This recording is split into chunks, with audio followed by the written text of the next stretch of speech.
Kaedah DRABC ini digunakan sebagai proses bantu mula kepada pemangsa yang tidak sedar diri atau mengalami kejutan.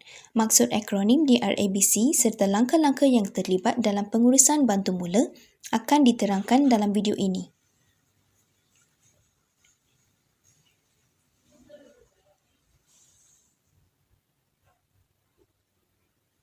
Langkah yang pertama ialah danger, iaitu bahaya.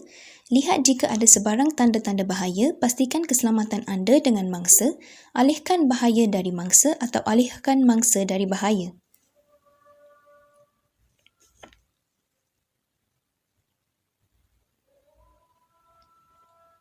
Pastikan gerak balas mangsa, minta bantuan untuk menghubungi ambulans.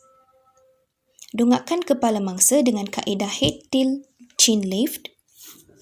Periksa sama ada mangsa masih bernafas. Sekiranya tiada, berikan bantuan pemulihan pernafasan dengan segera, iaitu sebanyak 2 kali.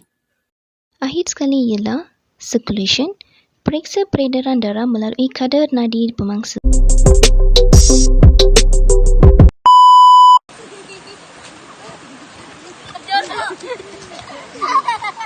yang jatuh, jom kita tolong. Kita tengok dia.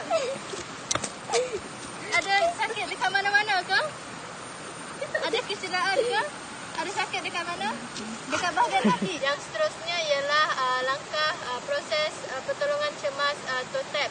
Langkah ini merupakan satu kaedah untuk membuat penilaian terhadap kecederaan mangsa.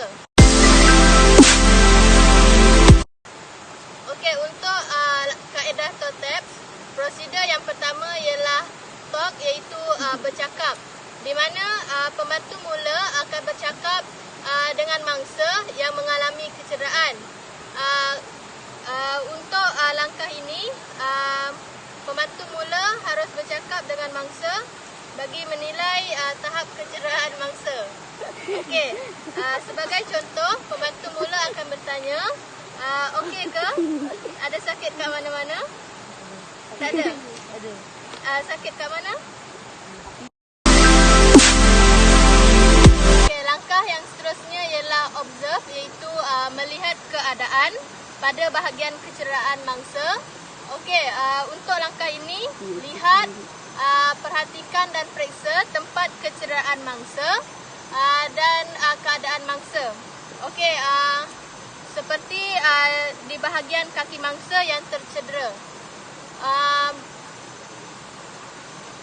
Sebagai contoh, dengan melihat kaki mangsa ini, kita dapat melihat ada bengkak di kaki mangsa. Sebab seperti kita tengok ni, ada bengkak kan dekat kaki.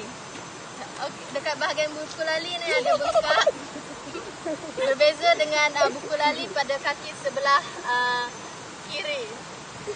Mungkin kaki mangsa tersedliur setelah jatuh tadi.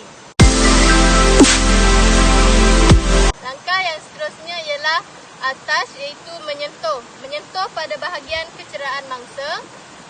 Sebelum menyentuh pada bahagian kecederaan mangsa, beritahu dulu mangsa sebelum memeriksa dan menyentuh pada bahagian kecederaan. Tindakan ini dapat mengelakkan mangsa daripada terkejut dengan sentuhan tersebut. Okey, sentuh pada bahagian kecederaan dengan berhati-hati dan perlahan-lahan. Sebagai contoh, boleh ke saya sentuh pada bahagian kaki ini? Okey, periksa sebarang kecederaan seperti bengkak di bahagian kaki yang mengalami kecederaan ni. Okey, saya boleh sentuh ya untuk tengok kecederaan pada kaki awak. Ada?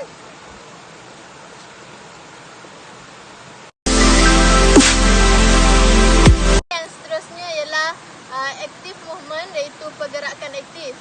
Okey, untuk langkah ini, arahkan mangsa supaya menggerakkan anggota bahagian yang tercedera seperti ini pada bahagian kaki bagi mengesan tahap kecederaan.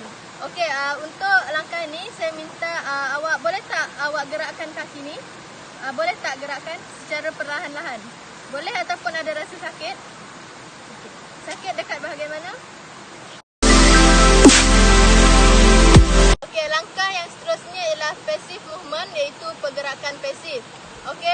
langkah ini bantu jika mangsa tersebut tidak dapat menggerakkan anggota badan yang tercedera. Okey, untuk langkah ini beritahu mangsa tersebut bahawa kita akan ataupun pembantu mula akan membantunya untuk menggerakkan anggota bahagian yang tercedera. Okey, untuk langkah ni boleh tak saya tolong awak untuk gerakkan bahagian yang tercedera? Okey, saya cuba gerakkan ya. Okey. Untuk langkah yang terakhir ialah skill ataupun kemahiran. Okey, untuk langkah ni arahkan mangsa melakukan pergerakan seperti berdiri ataupun berjalan untuk sambil melakukan kemahiran permainan yang mudah untuk memastikan tahap kecederaan yang dialami. Okey, untuk langkah ini saya akan bantu awak untuk berjalan ataupun berdiri. Okey, kita cuba. Okey, boleh ke berjalan?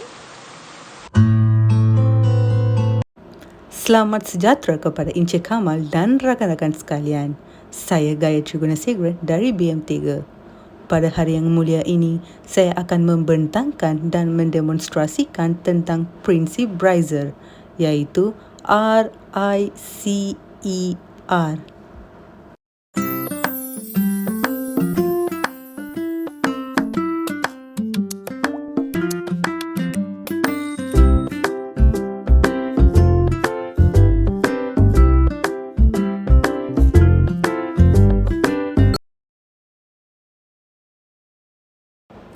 Dalam situasi ini, mangsa telah mengalami kecederaan pada bahagian kakinya. Untuk merawat kecederaan ini, saya akan menggunakan teknik Reiser.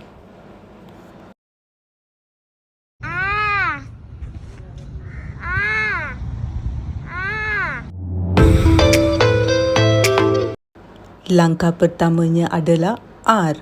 R bermaksud rest, iaitu rehat. Tempatkan mangsa di kedudukan selesa dan elakkan pergerakan di bahagian yang tercedera bagi mengelak rasa sakit dan kecederaan yang lebih teruk. Langkah kedua pula I untuk ais. Letakkan ais pada bahagian tercedera bagi mengehatkan pendarahan dan proses bengkak. Ais juga boleh mengurangkan rasa sakit.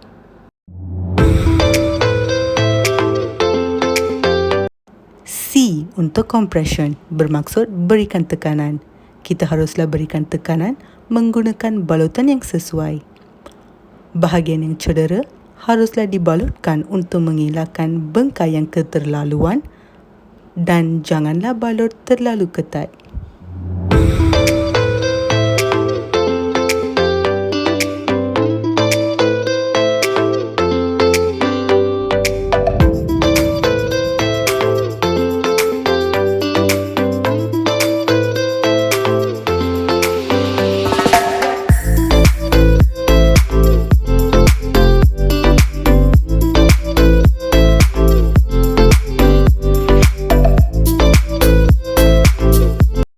Langkah keempat ialah E, iaitu elevation, bermaksud ampuh sedikit tinggi.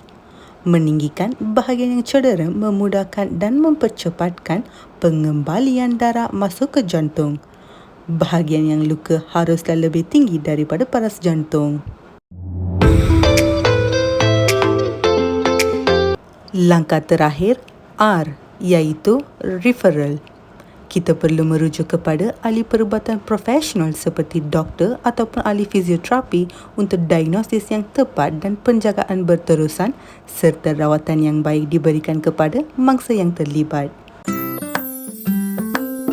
Berikut merupakan pengurusan kecederaan prinsip-prinsip mengikut pertolongan cemas yang betul.